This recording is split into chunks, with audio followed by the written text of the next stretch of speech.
विभिन्न आपदाओं जैसे भूकंप, बाढ़, भूस्खलन की मार झेलने के बाद भी पहाड़ मजबूती के साथ खड़े हैं। लेकिन कुछ सालों की बात करें तो मानव निर्मित आपदाओं के कारण ये पहाड़ स्थानीय निवासियों के लिए नासूर बनते जा रहे हैं, जिसका उदाहरण वर्तमान में जोशीमठ में देखने को मिला।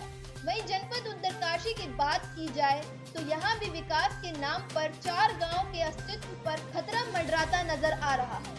आपको बता दें कि गंगोत्री से उत्तरकाशी तक का क्षेत्र इको सेंसिटिव जोन घोषित किया गया था, जिसके कारण यहाँ परियोजना बंद कर दी गई थी। लेकिन तब से अभी तक इन टनलों का कोई भी मरम्मती कार्य नहीं हुआ है, जिसके कारण लोगों के घरों में दरारें आनी शुरू हो गई हैं।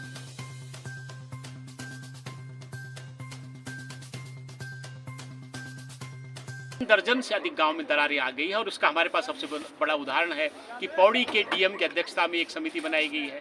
टीरी बांध के चारों ओर दरारें आ रही है।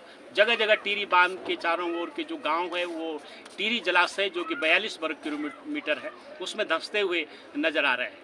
तो ये हालात पूरे उत्तराखंड के, हम कह रहे हैं कि देखो इसका समाधान ये है कि सुरंग आधारित जल विद्युत परियोजनाएं हो, चाहे सुरंग आधारित कोई भी परियोजनाएं वो कम से कम हिमालयी राज्यों में तो टिक नहीं पाएगी। यहाँ के लोगों को वो क्लाइमेट रिफ्यूजी बना देगी, जलवायु शरणार्थी लोग बन जाएंगे। हम कितना भी बोले कि जलवायु परिवर्तन का प्रभाव पूरे दुनिया के लोग झेल रहे हैं, लेकिन हम तो अपने राज्य में उत्तराखंड और जो इंडियन हिमालय रीजन है, जहाँ की जो इंडियन हिमालय का जो क्षेत्र है उसमें हम देख रहे हैं कि सुरंग आधारित परियोजनाओं ने ही सबसे ज़्यादा तबाही कर दी है। पूरे हिमालय क्षेत्र में लगभग 1000 से अधिक जल विद्युत परियोजनाएं हैं और इससे बहुत बड़ा नुकसान जो है लोगों को झेलना पड़ रहा है। मैं देख रहा हूँ कि राज्य सरकारें इसको बहुत नज़रअंदाज कर रही है और बहुत चिंताजनक बात है कि हमारे प्रदेश के मुख्यमंत्री श्री पुष्कर सिंह धामी जी तो मसूरी के लिए भी जो है वो सुरंग आधारित परियोजना का उद्घाटन आने वाले दिनों में नितिन गडकरी जी से कराएंगे और वो चाहते हैं कि फिर यहाँ पर जो पार्किंग है वो भी सुरंगों के अंदर बने। तो देखो ये उत्तराखंड में नहीं चलेगा। यहाँ की धरती लगातार भूकंप से कांप रही है और लोहारी नागपाला परियोजना के ऊपर जो है जो सुरंग बनी हुई है उस सुरंग के ऊपर के गांव जो है धंस रहे हैं। वहाँ पर दरारें पहले से पड़ी हुई है, भूस्खलन के लिए बहुत संवेदनशील है। और उसके बाद पाला मनेरी परियोजना उसकी भी कुछ सुरंग बनी थी, उसके ऊपर भी टेस्टिंग सुरंग के ऊपर औंगी गाँव जो है बहुत बुरी तरह जो है प्रभावित हुआ था। औंगी गांव में जगह जगह दरारें पड़ी थी।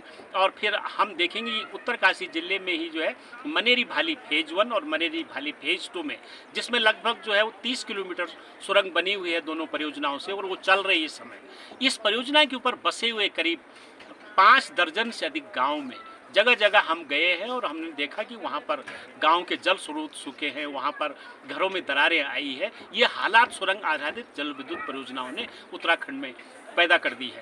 हम सरकार से मांग कर रहे हैं कि देखो यहाँ पर हम छोटी पनबिजली को बना सकते हैं, यहाँ पर हम जो है ऐसी योजनाओं को चला सकते हैं, ऐसी सड़कों को बना सकते हैं कि जो हिमालय की संरचना के अनुसार हो। हिमालय की जो छोटी भौगोलिक संरचना है उसको ध्यान में रख करके निर्माण होना चाहिए और बड़े निर्माण कार्य और सुरंग आधारित काम जो है पूरे हिमालय क्षेत्र के लिए तबाही का कारण बनेगा। ये हम बार बार इसलिए कह रहे हैं कि ये भूकंपीय क्षेत्र है, ये जोन 4 और 5 में पड़ता है।